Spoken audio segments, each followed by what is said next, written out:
Times/Siena poll discovers Harris's decreasing gap against Trump.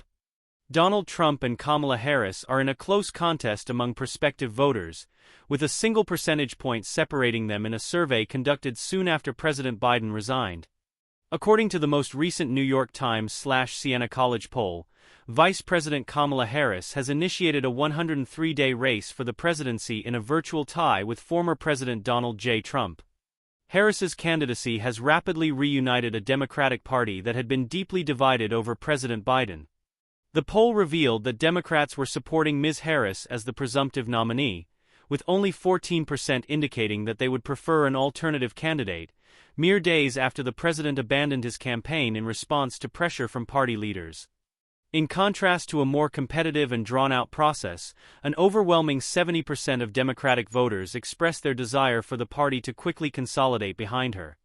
Nate Cohn writes that the poll contains a plethora of findings that are unprecedented in this cycle, with the exception of the presidential race's leader. Her rapid reorganization of the Democratic coalition seemed to have contributed to the reduction of Mr. Trump's substantial lead over Mr. Biden only a few weeks ago. Ms. Harris was garnering 93% support from Democrats, which is the same percentage as Mr. Trump was receiving from Republicans. In a head-to-head match, Mr. Trump leads Ms. Harris by 48% to 47% among likely voters.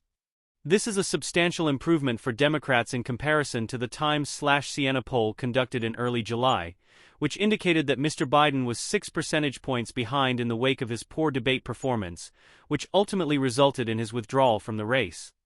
Among registered voters, Mr. Trump maintains a 48% to 46% advantage over Ms. Harris. In the post-debate poll, he had a 9-point lead over Mr. Biden among registered voters.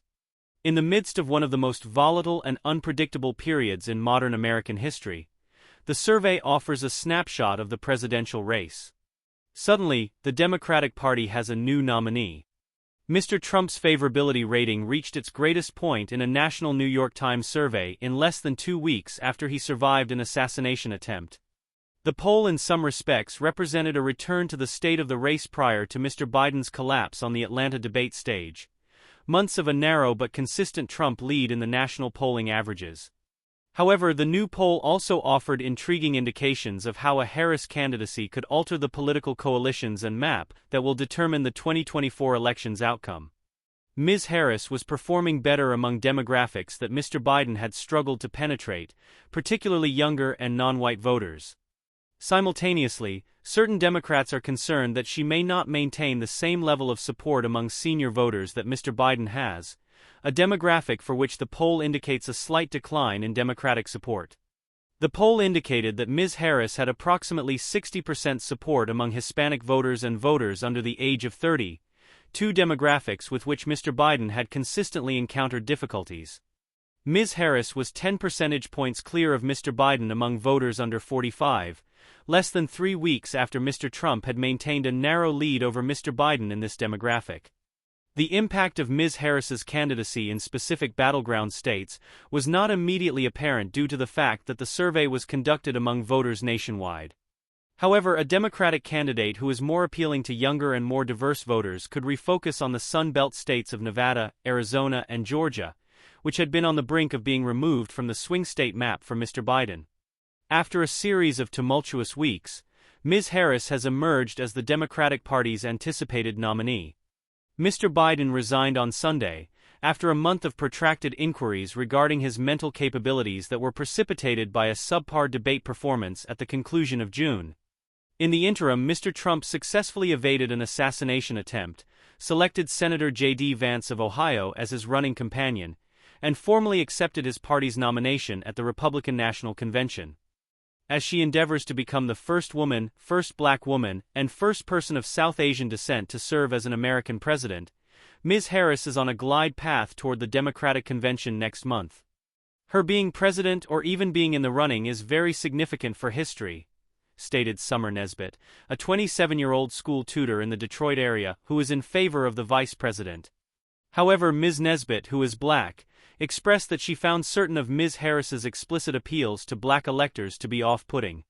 I do not believe that it is necessary to attempt to appear more depressed or more black in order to secure the support of the black community. Be true to oneself. The election is receiving greater attention from voters.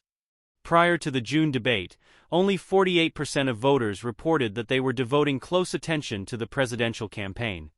The current figure is 64%, although the interest of independents remains lower than that of Democrats and Republicans. The national mood remains dismal, but it has diminished significantly. 61% of the population believes that the country is headed in the incorrect direction, a decrease from recent months. As November approaches, Ms. Harris is confronted with certain structural obstacles.